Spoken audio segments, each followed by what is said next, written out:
About to be a freshman in college with ADHD? Here's what you need to know before you go. The first thing you need to know is do not procrastinate on signing up for your classes the first year, because you have to get used to how to sign up for your classes. And the thing about it is, classes in college do have a size limit. Whether you're taking the class in person or online, there's only so many students who can be in a class and so many students that professor can handle. And so if you don't sign up for the class that you want, you may not be able to take that class at the time. And so what you want to do is make sure when they say this is the time to sign up for classes, do it as soon as possible so that you make sure that you get the class that you want. And the other thing is, if you're on campus, you want to make sure you get the time that you want to go to the class, because if you don't, that time will be gone because all the students may want that same time. Usually the midday times, 1 o'clock, 2 o'clock, are the times that most students like to go to class. Unless you're a morning person, those classes are generally open a lot of the times, and the evening classes always open a lot of the times as well. But the midday classes are the ones that fill up really quick. At least when I went to school, that was the deal. And so you want to make sure whatever time that you want to go to class, you can get that time, and so you want to sign up as soon as possible. Now, if you don't think that you'll remember when the time to sign up for classes is, go ahead and put a notification, whether on your computer, on your calendar. Make sure you have some way that's going to be a reminder for you to go to class and sign up for your classes. And check to make sure everything's in order with your financial aid, your room and board. Make sure everything you need to sign is signed. Check with your parents, and make sure you have a room when you're going to go to school. Make sure that that's all taken care of. If you have a meal plan, go ahead and make sure that's all taken care of. And your parents may go ahead and do all the stuff for you, but there may be something you need to sign that they've told you to sign and you just have procrastinated on it or forgot you need to sign it. So double check with them and say, hey, is there anything else I need to do before I get to school? Because you do not want to have to go through the process of trying to figure out all that stuff. Once you get to school, it's just going to stress you out. So make sure all that stuff is in order. Just do a double check. And you may want to do this before you sign up for classes, or even after you sign up for classes. Find out the class size, because it does make a difference. Have you ever seen those shows on TV where they have the big lecture halls, the professors up front, and all these students in there? That may be your situation when you go to school. If you have a school that has larger classes, you may be in a class with 300 to 400 people, or you may have small classes that you had like in high school where there's only 30 people or 40 people in the class, and that may be a much more comfortable situation for you. What you don't want to do is walk in class that first day, realize it's a 400 person class, and get really anxious because now you know that there's so many people in here. If you have some sensory issues or anything like that with being in a class that size, then you may want to just prepare yourself as you walk into that class. And the other thing is, in those classes, you may just be like a number in those classes because there's so many students. So you may want to go up and talk to the teacher and say, hey, I'm probably going to need a little extra help. Can you help me with these certain things that I really need to know because I have ADHD and stuff like that? So you just have a conversation with them, just be nice about it, and hope that they can help you as well. And before you get to school, call your roommate and find out what kind of person they are and a little bit about them, so you know who you're going to be in the dorm room with. Because it's really important that you can work together to make your dorm room a nice place for you to go back and relax or study or whatever you want to do. You don't want a room with someone that may be just a lot of like you just don't get along at all. That's the worst situation, because then you're stuck in that room with that person for a whole semester or maybe even a whole year, and that can be just an uncomfortable situation. So you at least want to know what kind of person is coming to room with you. Also, try to work with your roommate to figure out things you can bring from your home and things they can bring from their home to make your room more comfortable. Maybe only one of you needs to bring a microwave, or maybe one of you has a fridge that you can bring, and that means that other person doesn't have to bring that stuff.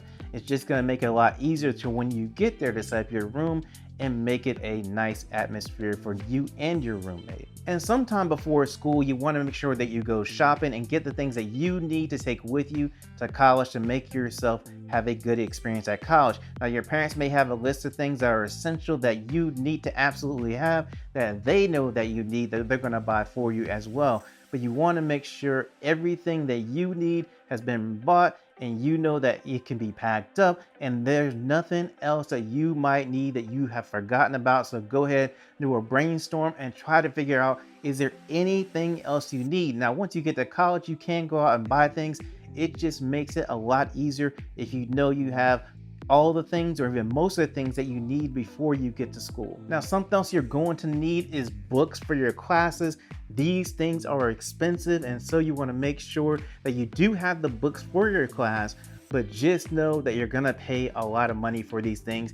Even if you get a PDF or online class, those still cost a significant amount of money for those things. Now, the thing about this is, a lot of people that have taken the class before are going to have books like this that are used. And so what you do is you can even go to a website that might have used books, or maybe you meet someone and they've taken the class and they don't need their book anymore, and then you can buy the book from them.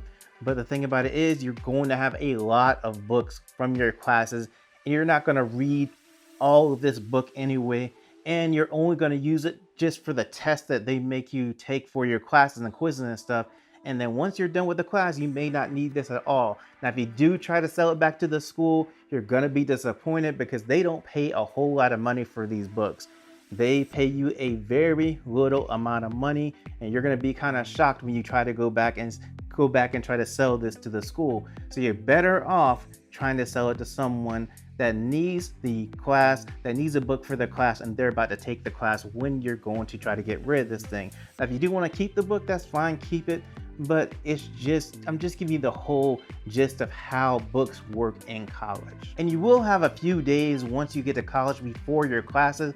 And when you have those days, go and get familiar with your campus and the surroundings around your college so that you know where certain things that you need are. And also you want to go through and walk to your classes from your dorm so that you know how long it takes you to get to class. If you have a bike, then go ahead and bike there, and then you'll know how long it takes the bike to get to the class. But you want to know that because you're probably going to need a buffer with ADHD, because a lot of times with ADHD, time awareness, not a real good thing with ADHD, and you might just get to the point to where you think it's only going to take a certain amount of time and you just get distracted. You need to go do something else, and then you're late for class. And so if you have a class at 1 o'clock and you know it's going to take you 15 minutes to walk there, then go ahead and get there about 30 minutes early, and that way you know that you will make sure that you're in class. Now, you can go ahead and leave your dorm and just go to somewhere to study. You can do that. You can go to, the community area in the college and just hang out, just so that you make sure that everything you need for that class is packed. You're out of the dorm, and that way you don't have to rush around trying to find things before you leave your dorm to go to the class. You already have it, and that way you just get up and walk to your class or bike to your class. Makes it a much better chance that you are going to get to class on time. And when you get to school, they're probably going to have activities just for freshmen that are kind of social events, or just so that you can get to know more about the school that you're going to.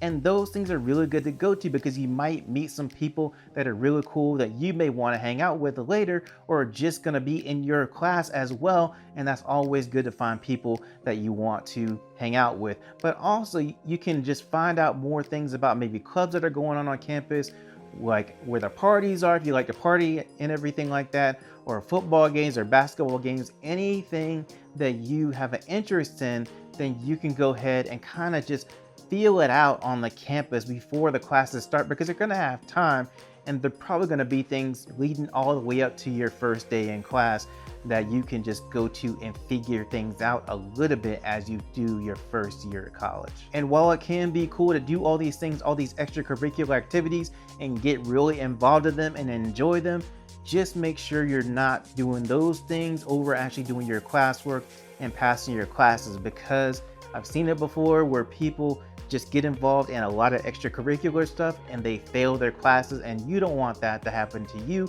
I'm not trying to freak you out. I'm just saying, make sure you get your classwork done first and then do everything else you want to do afterwards. And while you're home for the summer, make sure you enjoy the summer before college, because this is going to be the last time that you just have a free summer where you're done with high school, you're going to college, you don't have really anything to worry about other than going to school afterwards. But there's gonna be a lot of time in between that you can just enjoy your summer and have a good time, because after this summer, you're going to be in school again and having to do classwork and going through that whole experience. So take some time, relax, and just don't stress yourself out about it so much. Now, I do have a video about once you get into school, you're going to have exams. I have a video about how to study for those exams with ADHD. I'm gonna put it up on the screen. Once it comes up on the screen, just go ahead and click that video and watch that video so you're prepared for actually going to school and taking exams in college.